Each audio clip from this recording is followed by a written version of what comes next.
Now, hi. So, welcome to everyone today to Action Coach's Lunch and Learn. As you can see, it's not Stephen that's here today. It's myself.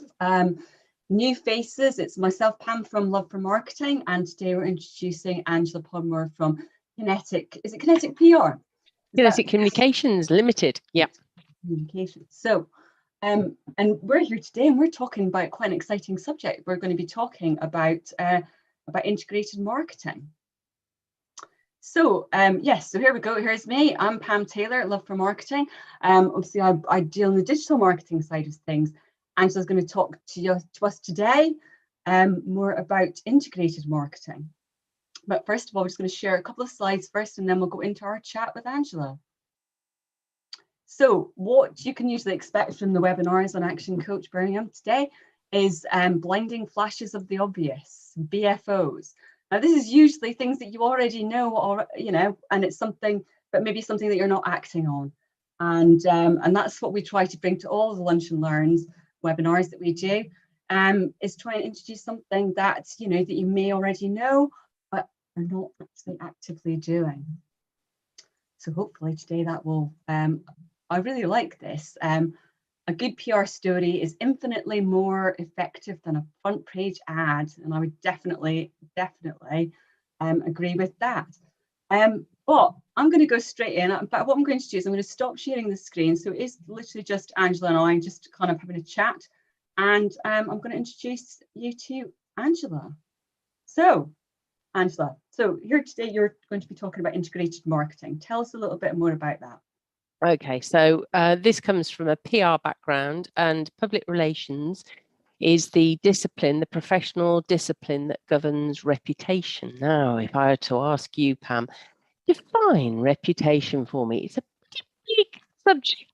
It's broad and it's complex. Do you want to have a go? Scared me there, because I was thinking, are you going to put me on the spot and go, ooh. Yeah, no, what the hell is reputation? No, but it is, isn't it? Because we've got personal reputation and we've got corporate reputation, but I like the CIPR's definition of it, that reputation is everything you say and everything you do and everything others say about you. So if you look upon the PR as a discipline of controlling as much as you can corporate reputation, you can see it's a very broad and complex subject.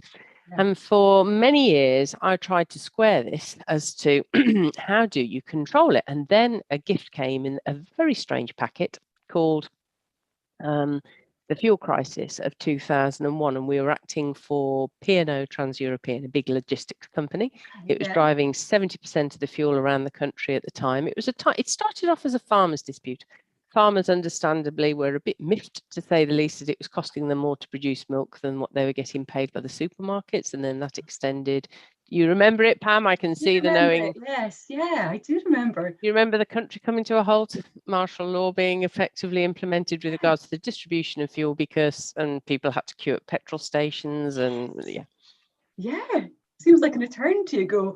But yeah. It is, it's 20 years ago. Yeah. But just to say, that was, we were on that shift. At that time, we were looking after P&O's reputation just on the logistics side of it, not the cruises and ferries side of it.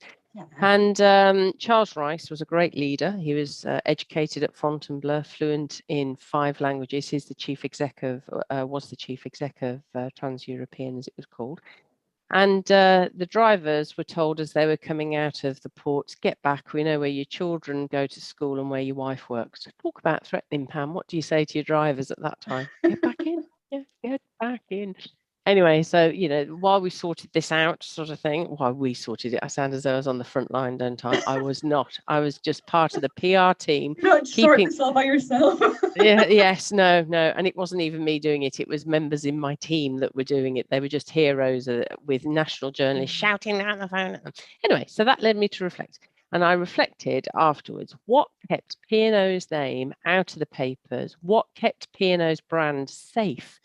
As the country came to a halt for a week, why wasn't their business really put under the glare and the spotlight as to, you're letting the country down? Your drivers that consider themselves the Rolls Royce of all HGV drivers, because they've effectively got a bomb on the move, what protected them. And what protected them was P&O had a proud culture, a very clearly defined culture, which Charles Rice could articulate to me very clearly when I went over to see him in Ipswich and said, now, what are the messages you want people to think, feel and believe about P&O Trans-European? He was super clear as to what the tone of voice should be, let alone what he wanted people to think, feel and believe.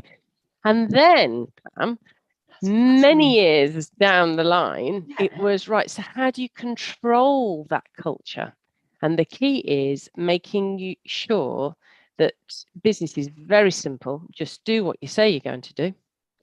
Make sure what you promise is what you deliver. And the trick is just to go that little bit above. If you go too far above, that's all your profit there. You're over servicing or over delivering.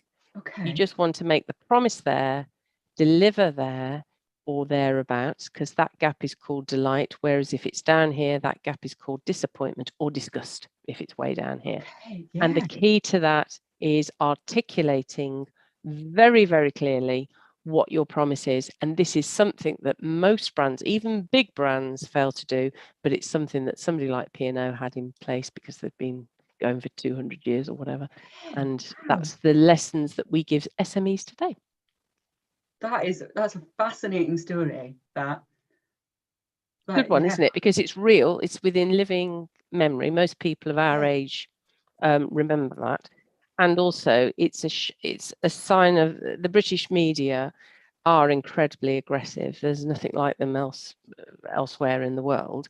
And how you can protect your reputation, but you have to stand strong and firm, and you have to be on purpose, on a mission that says no matter how tempting it is to let that chink through our chain, we will not. But so what do you suggest for smaller businesses then that are kind of like starting out? I mean, obviously, we can talk, obviously, I think we've said before that there's big brands doing it brilliantly. There's big brands that aren't doing it brilliantly. So it's not just because it's a small business that's maybe started out, because they're maybe just learning, but there are established businesses that don't serve that well. I can think of a few in the retail sector, which is kind of where my background is. But what is your suggestion to anybody kind of like starting out? There's quite a lot of small businesses that we probably have, that we have watching today as well. What would be your suggestion? How do they get that? How do they get to that level? Yes, you can very small business too.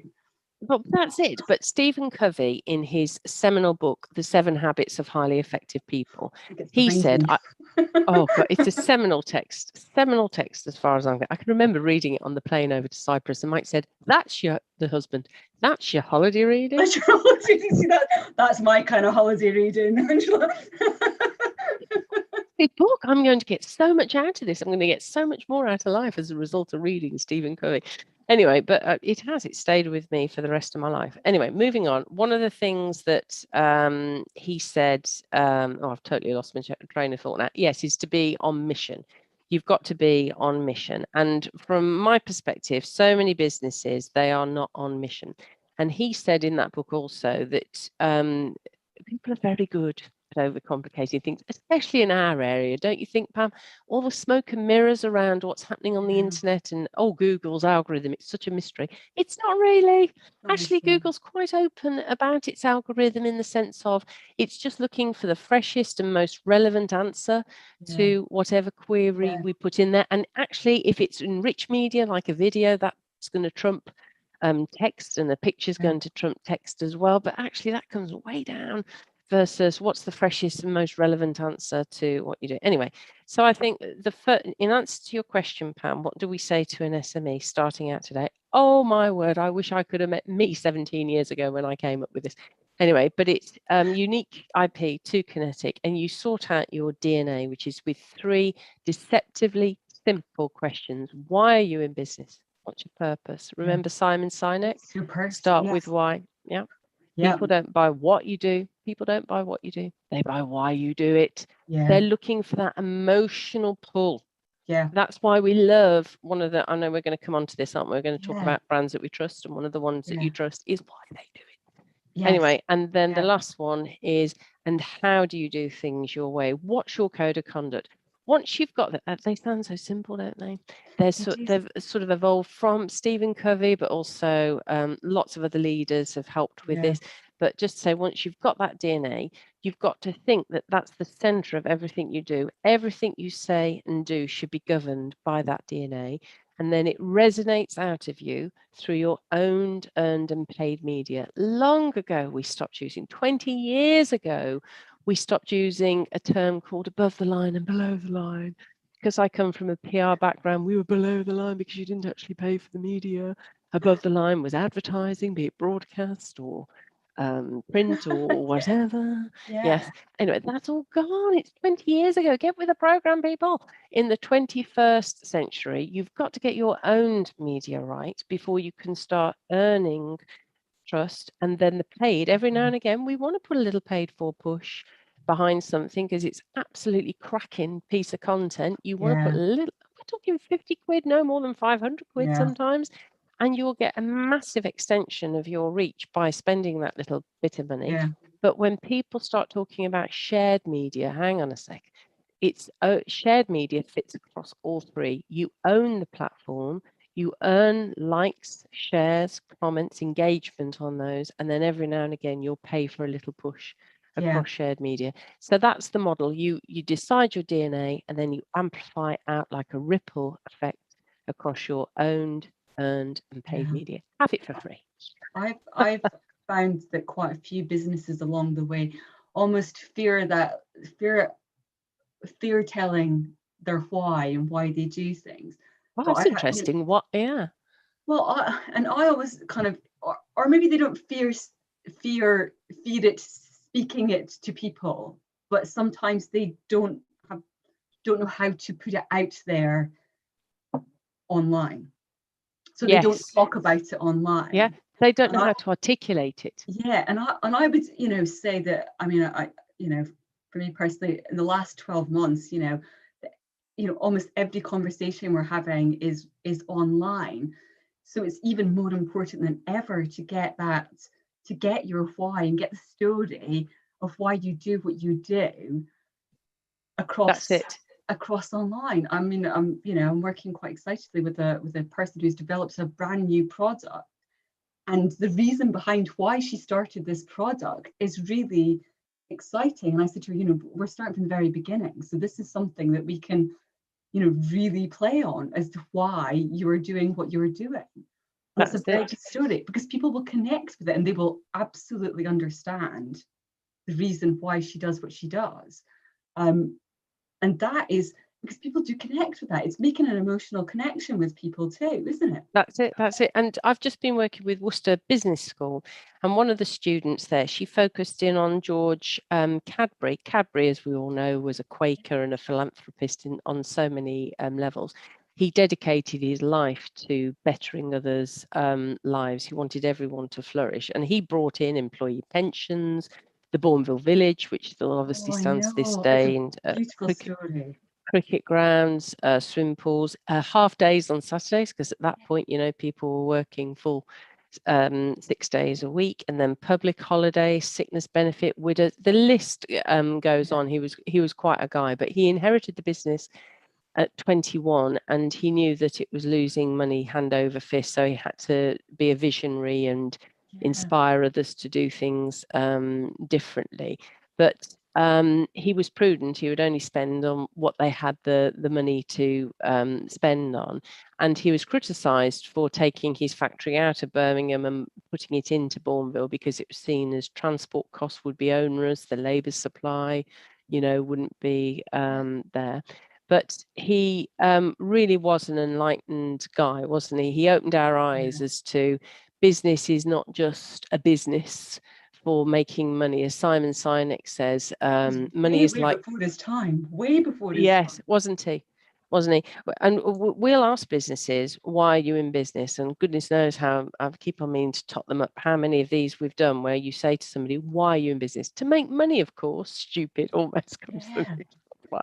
They know that's the result. You've got to make money in order to survive. Business is not like the public sector. We're awarded a license to operate every year, awarded by our customers. They give us a license to operate because they say you can have this money And that portion that you call profit, I'm enabling you to keep that because I think you've earned it, which is why profits are often called earnings, aren't they? Yeah. Anyway, but I like how Simon Sinek says it. He says money is like fuel. Cars need fuel, but the purpose of a car is not to buy more fuel. No. Business is the same. The purpose of a business is not to make money. It's to advance a greater purpose or cause. It's to bring about change. And that's so George Cadbury understood that 200 years ago. He's the epitome of social conscience in business. And look how it's sustained them going forward. I know. The thing is about the Cadbury stories, obviously I am a Scottish person. I actually didn't know that story until I went to, I mean, some years ago. I think my daughter was, I think we went there for her 5th birthday. And it was only then that I learned the story about Cadbury. So it's not something that they, I mean, it maybe is on their website, but they don't publicize it very often. I think it could be good to go back and retell these stories.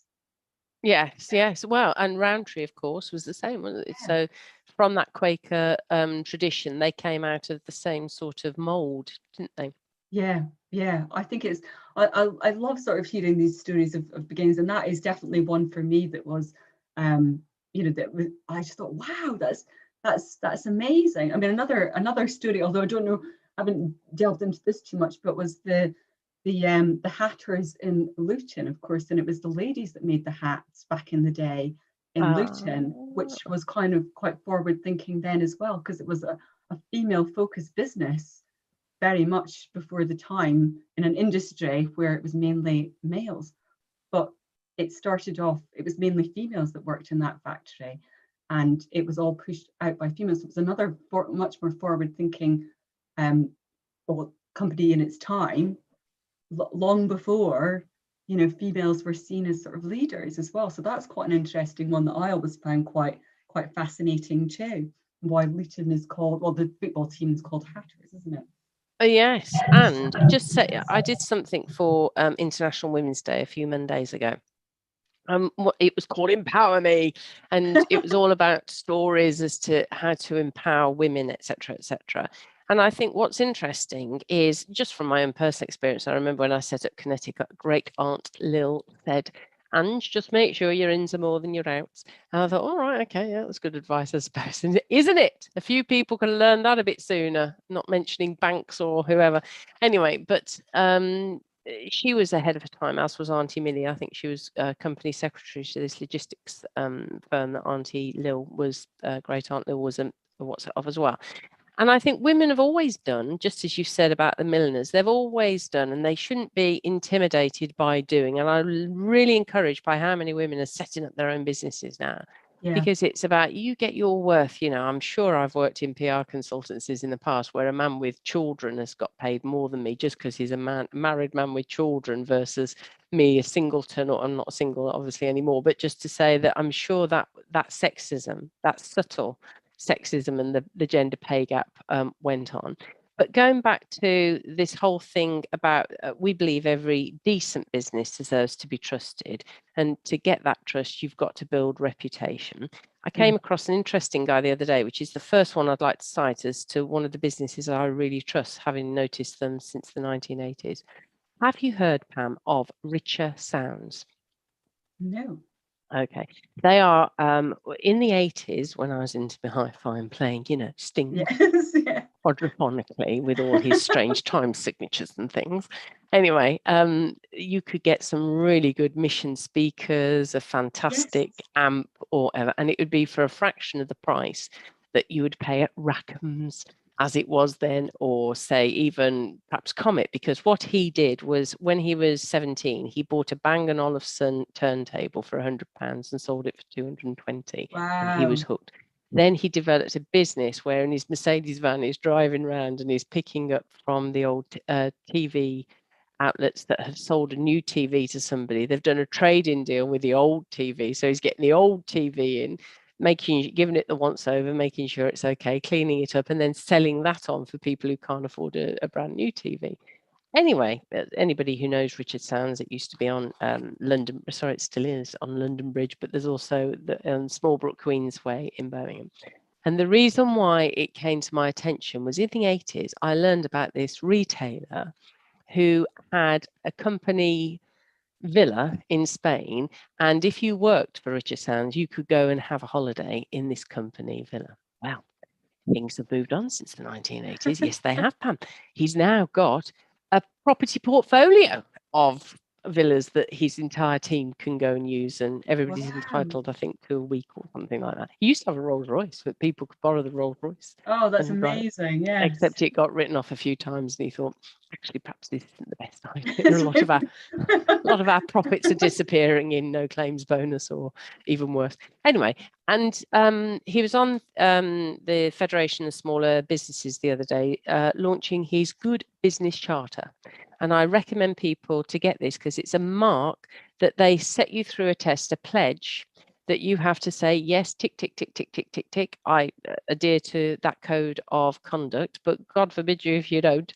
If you fail, you are prone to whistleblowers, and then obviously they'll make a big fanfare about this person's being ejected or this company's being ejected because they aren't on the Good Business Charter. But it's all about being. What makes a good charter then? What would be on that? Well, lots of things. So, for instance, you pay your taxes in the UK rather than offshoring. You pay your people fairly, as a minimum, the living wage, perhaps rather than the minimum age. Yeah. You do as little harm to the environment. All of these things make up a decent business.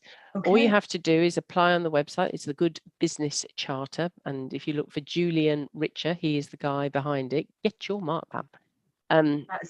That's really good. That is, again, people connecting with your business when they can see that for themselves. So yeah, we'll put the link in for that in the chat at the end of this. I think that's really valuable information. You asked me before we came on here to think about brands that I trust. Please, Pam. And I said to you just prior to we came on here that it's really funny. Obviously, I do work in marketing, digital marketing, and I think about trust in a brand every day. But then I thought, who do I trust? Who do I trust? And it was quite interesting because it took me a while to think, okay, so what do I use? Who do I use? Why do I use them? These are all the things, of course, that I was thinking about. And it's funny when you got to think about it for yourself, but it's fine and easy to say it to other businesses. And the first one that I came up with was John Lewis. Now, I then went on to Google. After I did my little list, I did the three brands that I trust. And it was John Lewis, Barbour, and Marks and Spencer's. And then I Googled to see most trusted brands in the UK, just to see what other people had put on there. And John Lewis was at the top. Yeah. And apparently is the most trusted brand in the UK, according to the statistics that I read. So should we go into that, Pam? Yeah, let's go into that. So why do you trust John Lewis? Yes, why? Why? Okay. So your personal experience. Then I started to write my own little list of why I trust John Lewis, not reading what the article said. And I thought, okay, the reason that I trust John Lewis, there's several reasons why I trust John Lewis. One, I've always thought of them as it's a quality brand, first of all. But two, the one thing that I've always liked about John Lewis is the fact that their employees are shareholders of the company. Therefore, I always think if they trust that, their employees are effectively working for their own profit, aren't they? Yeah. So that gives every single employee within John Lewis and Waitrose, obviously, the incentive to do the best job that they can do. And they do. They do a blooming good job. But obviously, it's an established company. They used to, although I think they've changed this now, because they used to say that they never, their promise about never really being knowingly undersold. But obviously, now that they've gone more online, they've actually taken that statement away now, because I don't think they can control it really so much online. But still, that doesn't, deflect from anything. They always deliver when they say they will. I mean, fantastic. I can order from John Lewis. I've got Waitrose literally 5 minutes away from me. I can order, click and collect the next day from my Waitrose store. So I don't have to be in my house for my delivery. And that to me is, and I would get all the notifications, the notifications to see you've ordered it. It's, when it's in the warehouse, when it's sitting in the Waitrose store. And I guarantee the last thing that I ordered was an iPad.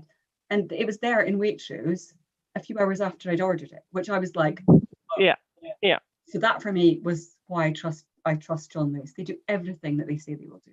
I think if you employee-owned businesses is the expression, isn't it? And Yes. John Lewis has partners. They don't, and Julian Richard's the same. He doesn't talk about staff. He talks about colleagues. And interestingly, although it's not an employee-owned business, Justin King, who used to run Sainsbury's, that was his thing. He said, staff is always a pejorative term. I prefer people to say colleagues.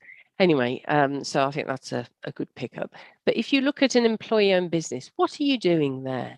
You're aligning what it's like to be an employee with what the aims are of the business, aren't you? Yeah. So those people have a stake in their bonus every year. If Yeah. I look after this customer, they're going to come back year and year again, aren't they? So that's why John Lewis works so well. And this never knowingly, excuse me, undersold. That's all about if you can find it cheaper elsewhere, they'll refund the difference, won't they? Because they want to do their best by their customers. But you'd probably feel, do I really need to? Do I need to take it back if obviously if it was like 50 quid, you probably would, but some people wouldn't if it was 5 quid. Yeah, I mean, they used to have, I don't know, there was a TV program years ago about John Lewis, and they had a whole department that literally focused on that.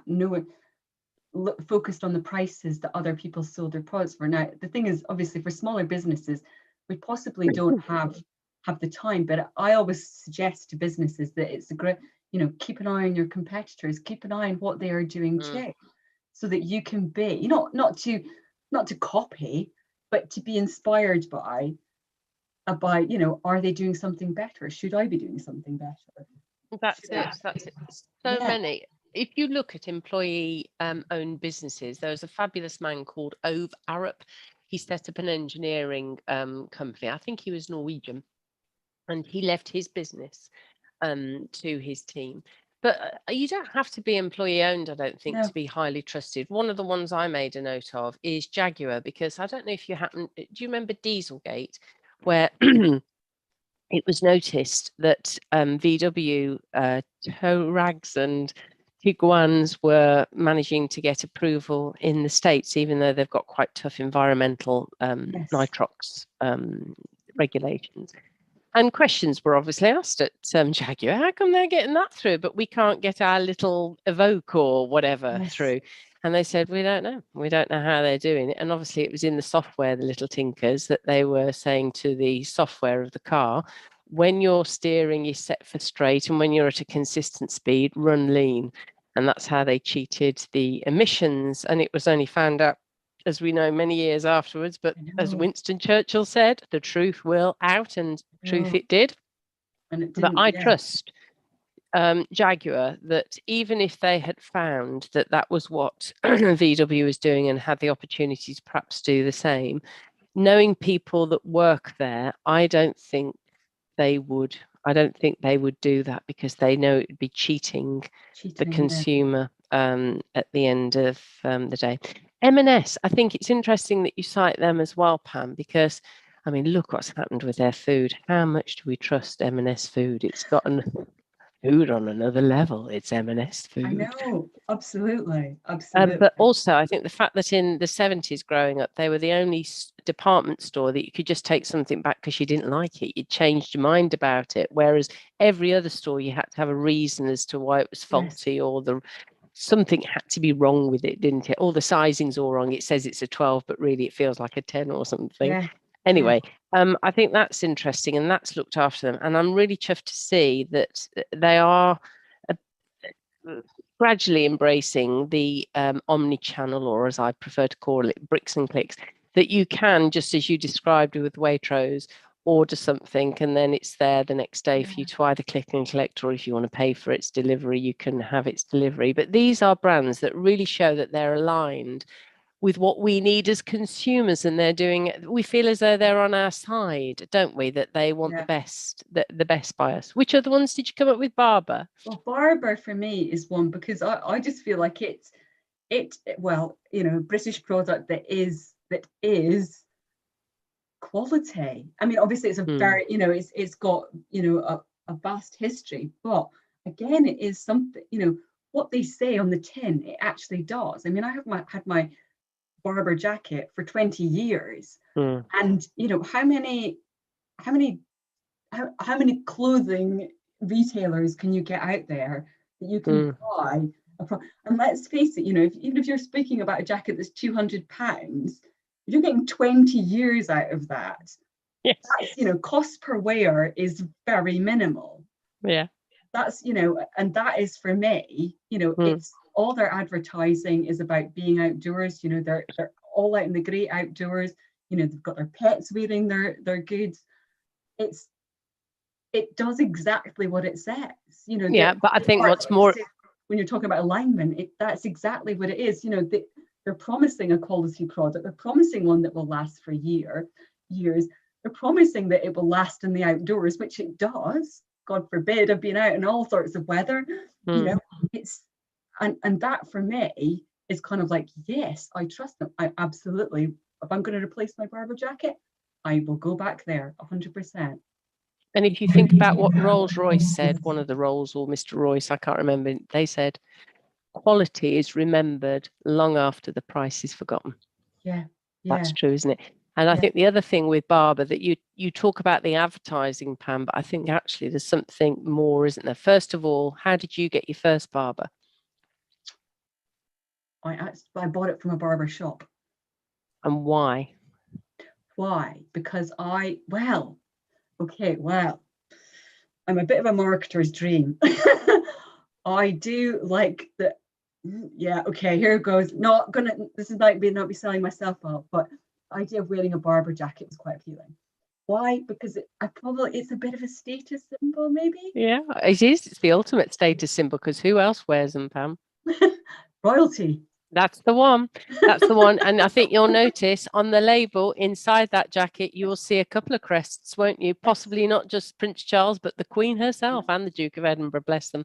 So in other words, you've got that endorsement, and that now take that. You'd known that 20 years ago when the internet was just coming into fruition, as it were. But God bless that Barbour coat for still going strong. But these days, as you and I well know, that trust has been put on steroids. And that trust is now called reviews, isn't it? And we can go on. My husband was looking for a black polo T-shirt the other day, and the range was incredible. Something like 150 quid for a Giorgio Armani, down to 15 quid on an Amazon Basics or something like that. Yes. And he was just going from the reviews, and there was some 1 stars to 5 stars. How can it be so different that one, it's like a triangle, and the other one, this is the best polo shirt I've ever had? But that is the future, isn't it? And Brad Sugars of Action Coach, he says the future of all marketing is review marketing. So it's all about that earned media that has this magical ingredient, and it's called third-party conferred authority. That's what you're looking for. If you go jazz hands, you want to use Action Coach or Kinetic PR or wear a Barbour coat or shop at M&S, it doesn't mean anything in comparison to somebody saying, oh my word, that toffee pudding, that sticky toffee pudding from M&S, on another level. On another level, you've got to try it. I think for businesses that are starting out, because to be honest, all of those brands that I find trusted, they're all well established. They've all been around for a really long time. And the thing is that when there's new businesses, new fresh businesses that are starting up, it's kind of like, how do they, I speak to them all the time about how do they build that trust with their customers, with their clients? How do they start? And obviously, one of the things that they have to do in the very beginning is that they have to start building those reviews. They have to have a strategy to get those testimonials. And it's, I can't stress it enough really for these new businesses, because nothing shouts louder than what your customers are saying about you. That's it. And I've just been speaking to somebody this morning. He's starting out. He hasn't had one job under his belt as yet. And I said, you've got to start doing one job, even if it is for free. You've just got to get that one under your belt, take photos, and then even better, a video testimonial saying, oh, this is fabulous, etc., etc. Anyway, what we say, though, to people is most people haven't got a clue as to how to make their content stand out. So they'll get a photo or a case study or a video testimonial of somebody who's a really happy customer, but it won't say as to why they were really happy that they used that particular company as opposed to another company. And that's the juice of marketing. It always has been, long before the 4 or 5 Ps of price, product, place, promotion and packaging and whatever. It's always been about, you've got to have that initial difference. And it's always referred to in lots of different ways, which helps, the smoke and mirrors confuse the matter. Like, what's your unique selling proposition, or your customer value proposition, or your competitive advantage, etc. At the end of the day, mind you, you could say I'm adding to the beast for calling it DNA. Anyway, what is it that, because we believe every company has its own DNA, as every person has its own DNA. Even twins are slightly different, aren't they? Anyway, but once you've got that, the key to integrating communications is a wonderful little word: messages. Messages glue everything together. Messages are what you want people to think, feel and believe about your brand, your business, your company, your service, your product. Then just make sure those messages express, this is what you should expect. And there's no shame in being cheap. If you're cheap, that's fine, but make sure you set the promise there. Look at what Wilko does the other day. I bought my mum a patio cleaner at B&Q thinking it would be value for money. Oh, no chance. £3 or £4 cheaper or something like that in Wilko. Wilko is phenomenal. We've worked for them. We've acted for the family in terms of crisis and issue management. Oh, my word, what a fabulous business to be involved in. They are so well run. And they have made an absolute virtue of going in at not the bottom, but certainly, you're always going to get good value for money. But they develop content that stands out. You can get this fabulous product from Wilko. It does this, that, the other. And it's only 99p. But they're standing out. They're promoting that. They're attracting people towards them. But then they get advocates like me that say, "Oh, don't bother going to B&Q. Go to Wilko. Whatever they've got in B&Q, it's going to be cheaper at Wilko." Yeah, I know, and that's the thing. It's aiming your marketing in at the right place, and kind of like, if you promise something, you deliver it. Because that's the one thing that I think I've found, most of all, it's during this pandemic. Obviously, in the beginning, there was a lot of delivery issues, products not getting delivered on time, and obviously that was due to everyone adjusting to the pandemic as such. And sorry, I've not got my window cleaner here. So I know, great timing. You can't make it, can you? You can't make it happen. No. But what I was going to say is, as we've sort of evolved into a pandemic, I think that that some of the delivery issues that we've had aren't really necessary anymore. If you're a business that's saying that I signed up for a beauty. It was like a beauty subscription. And they never delivered the beauty subscription on time, or even sort of 10 or 15 days after. Sometimes I was getting the beauty, that might have been for like February. I sometimes got it at the end of March. And for me, I don't think that there's an excuse for that. I don't know. Look, my sister's a midwife, and she was talking about some of the public services, which I won't sort of name and shame here, but she said, we've been here for almost a year. This was a couple of months back now. You've got no excuse now that, you've known this has been around for some time. And I think it's those businesses that did manage to pivot and to continue to serve their customers well to quickly react, that showed themselves in their true colours. I would like to highlight one that I greatly trust, and that's a company called HomeServe. They came out of Warsaw Water or something like that, South Staffs Water. They were the insurance company for the water company. And as soon as COVID hit, our water main is half a mile down across a field or something. So we need to, you're responsible for your water main to your house. So we need this insurance. Anyway, and as soon as COVID hit, within a week or two, I think no more than 2 weeks, they sent out an email to all their customers, I'd imagine, and it said, we will continue to offer our services. If you have a plumbing outage, they come and sort it there and then, sort of thing. But please be warned that the engineer will be coming into your house, no face masks. If you remember at this time, this is the beginning of the pandemic. No face masks, but they will wash their hands as they come into their property, into the property, and they will wash their hands as they leave your property.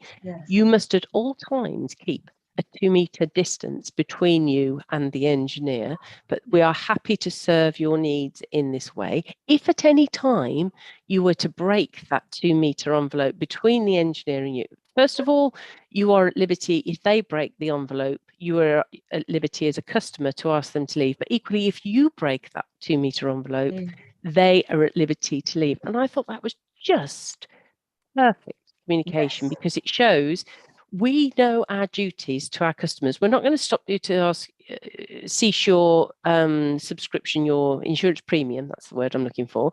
But equally, we'll continue our service. But at any time, if our team's at risk, they know we've got their back and that they can exit out of there. Perfection in trust building. Yeah, so that's, it's basically saying that, we that they hold their employees, at great regard. So they're caring for their employees, therefore they're caring for their customer. And who is the greatest purveyor of truth from a company, Pam? Who has it the most?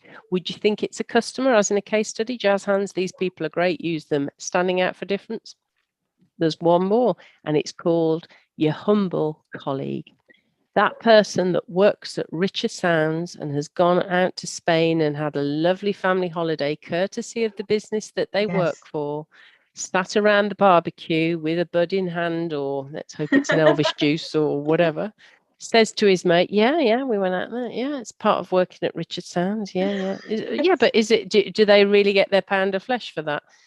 No, it's pretty good actually as retail goes, and we've got a pension, and we've got the long before auto enrollment, and this and that and the other, and we're called colleagues. It's not like they treat you like staff. Anyway, can you imagine how powerful that is? That person saying that around the barbecue, so people think next time I'm buying a TV or a hi-fi, I'm off to Richer Sounds. I'm going to them. Yeah, absolutely. Yeah, but then what about companies that don't have any employees? How they do need their customers to be the ones that are shouting out about them, don't you think? Absolutely, but the person who embodies that brand, so say if you are a sole trader, as you're saying, you are the embodiment of that brand, so you have total control. So when you say you're going to do something, you must follow through and do it. One of the biggest business tips is, when you say to somebody, you meet somebody, say at BNI, and they say, I'm interested in what you've got to say. And you say, right, I'll send you a link for this, that, the other, etc. And then, should we hook up again when suits you? Oh, should we say Friday? Oh, no, Friday's not good for me. Monday? Yeah, Monday's really good. Monday morning, actually, about 10 o'clock, once I've gone through my emails, that would be great. Okay, should I call? You then call at 10 o'clock on Monday. You've impressed on 2 levels. First of all, you know how to manage a diary, but secondly, that you're trustworthy. And thirdly, you really want this business because you took the time and trouble to ask when's it convenient for you, and you put it in your diary and got your organizational act together. It's just so simple, isn't it? So much of business is so simple, but it's so hard to do. But as a sole trader, you must embody that. The trick comes that first member of your team, Pam. How'd you choose them? How'd you choose them, Pam? You've got to know your DNA. You've got to know, yes, I've got my DNA. I'm Angela Bob Moore or Pamela Taylor. I suppose what your values are in your company, and you need to align them up with somebody who aligns with those values. How'd you do that, Pam? By interviewing them. You do, and you ask them to tell you a story in a good way. So, for instance, care is one of our stories. I cite this all the time. And when Charlotte Thorpe came for an interview with us, I said, can you tell me an example of when you last cared? And obviously, we do 2 or 3 interviews before we hire. So we hire slow and fire fast. Unfortunately, we don't like firing. So we hire slow in the fact of, right, okay, tell me, Charlotte, when did you last care? She said, well, I used to work at a pub because these people, I knew at school I was dreadfully shy, and I knew I needed to work on being better, more confident socially. So first of all, you get a great story there, don't you think? Okay, here's a girl that's prepared to put herself out of her comfort zone in order to build her personality, not build her personality, build her character, I suppose. And she noticed that a couple stopped coming in. And then one day she noticed the lady at the bar. She was with somebody else, but not her husband. She said, I haven't seen you for a while. And she said, oh, my husband died and I don't want to come in on my own and eat lunch. And Charlotte said, oh, I'll eat lunch with you if you want. So Charlotte used to give up her lunch hour to have it with this lady so that she would come in and enjoy a Sunday lunch with Charlotte. And I said, that's way beyond care. That's absolute neat kindness. But then she had other stories to tell as we are, going through the interview process. But forget that, Pam. Then she comes on board and I set her measurable objectives. So this is what I'm expecting of you, A, B, C, nice and tightly focused. Yes. And then bit by bit, as you go through working together and you get to learn how each other works a bit more, you get closer and closer towards that ideal. And forget care in the story that she told all that time ago. We now talk about, the care that she's extended to clients where, yes, we were only contracted to do that, but actually this needed doing. And we put it to them. Can you pay a little bit more money? No, we can't. Okay, fair enough. But we'll do that free of charge because it really needs to be fixed. You can't afford to have it done properly, but we're happy to do this, that, and the other that perhaps you could take it on now, could you? And do you see what I mean? So we're not doing this. We're not, oh no, have all that for free. No, but we are showing our care in that way. And that goes on for every other member of the company. And then somebody who doesn't perform, it's called a psychological contract. And you can say to them, look, I'm really sorry, but this isn't working for me. We're supposed to care. That's our first value, da-di-da. I noticed the other day that you sent something across and it hadn't been proofed. And we have an ISO 9001 procedure for proofing, blah, blah, blah, blah, blah. Please, would you ensure that that never happens again? It's not a crime that it's happened on this one occasion, but it must not happen again. And then, of course, if it does happen again, you've got a process. So when people say that, oh, employment tribunals, the boot's always on the employee's foot to give you a good kick in. No, it's not.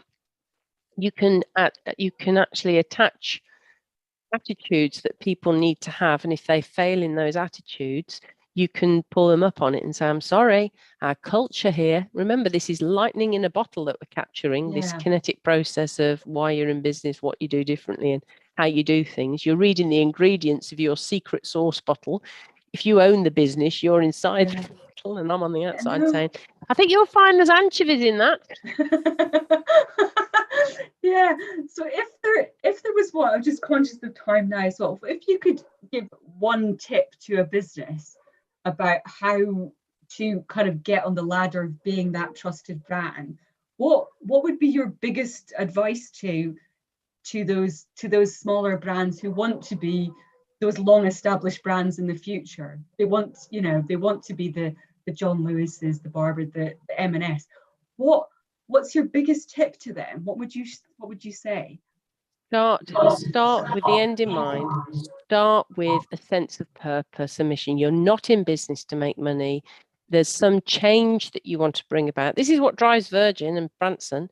He always sees something like a train set or an airline or money or media, and he thinks it could be done better. And he looks at it and tries to make it better. Let's not go into examining his portfolio of businesses and where there's perhaps a gap in that. But even as one person, a sole trader with very little capital behind you, the beauty of today is that you don't need much capital behind you, isn't it? The barriers to entry are very low. So you can make a difference. So make sure you know what that difference is. And the test is, what would you do for free?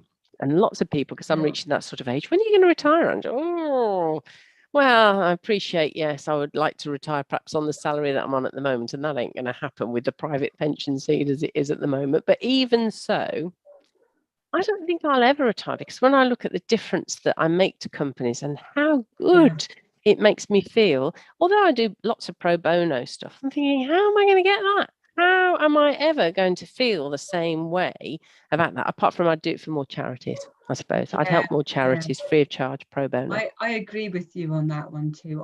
I love what I do. I love seeing businesses improve by the tips and advice that I've given them. I love to see them thrive. There's nothing that makes me happier when I've sort of just, even if I've had a brief conversation with somebody, they've had a sticking point on something like LinkedIn, and I've given them a small tip, and then I've seen them acted on it, and I've had a message back saying, oh my God, that worked. And then they just grow from that point. And I just think there's nothing makes me happy, but I'd be the same. It's like I would get to a point probably where I'd do that for charity if I had to retire. But for me, I think I've lived and breathed marketing even as a child to some degree. But yeah, Well, it is that thing about whatever my dad said, find a job you enjoy and you'll never work another day in your life. yes, And that's absolutely, since the age of 18 and doing a degree and then going into Saatchi's at 21 and whatever. Honestly, I have never, I mean, obviously you have your hard days and there's some people that you'd happily shoot on occasion. I mean that as a joke, people. I know there's a lot of gun violence. Moving on. But if you do find something that you enjoy, you really don't work another day in your life. And the other thing, though, and perhaps this is our parting shot, Pam, is that there is an ability in business. And at a time, we're going to be discussing this on the session we're doing on Thursday, where I think business has got a bad name because of Dieselgate and so many other ways in which companies have ripped off their consumers and gone for a quick kill, which is so short-sighted, which Julian Richer makes plain in his book, The Ethical Capitalist. But if you are a decent business, you deserve to be trusted, because it's hard to make sustainable profits and do as little harm to the environment as you do well by your people. It's hard. That's a hard circle to square, or a square to circle, whatever. But you really are a hero. If you set up a business, you are generating wealth, you are generating jobs, income, not just income tax and national insurance, but also corporation tax, and you deserve to be trusted. And that's what I'm for. Any decent business, I'm gunning on your behalf. I am your weapon to help you win that competition. Absolutely. Yeah. So, the summary is, do, as a business, to do what you say you're going, if you promise something, then deliver it. If it's fast, delivery, then deliver that fast delivery. It sounds so easy though, doesn't it? It sounds so easy. Just quality, make sure it's a quality product. Yeah. But actually, all manner of things get in your way, because perhaps you're a brilliant architect like Jordan, for instance. And yes, people can see it, whatever. But then you've got calls left, right, and centre for your insurance premium, or getting the accounts over to the bookkeeper or the accountant, or filing your annual return, or whatever it's called these days. Do you know what I mean? You've got all those calls, all those pulls on your mind space, your attention. That this is the thing, we're in the attention economy, isn't it? It's very difficult to get that attention, and it's about keeping focus. You can start a fire with a magnifying glass in the sun. Right, so on that, I've just put the details again for Angela on here too. Obviously I'm understanding a lot now, but why the business is called Kinetic, that's for sure. So that's been a brilliant afternoon. Thank you very much. Hope everyone else has enjoyed it too. And so that's Angela's details on there if you want to get in contact with Angela about marketing. Obviously, there's myself for digital marketing too. That's great. And we didn't have any further questions that were in the group there. Thank you very much. Thank you very much. Thank you, Pam. Thank you very much for that, Angela. That was really enlightening stuff. Pleasure. I really enjoyed talking to you today, and learning more about your business too. Thank you very much. Thank you, Pam. Thank you. Enjoy the rest of your day. You too. Bye now.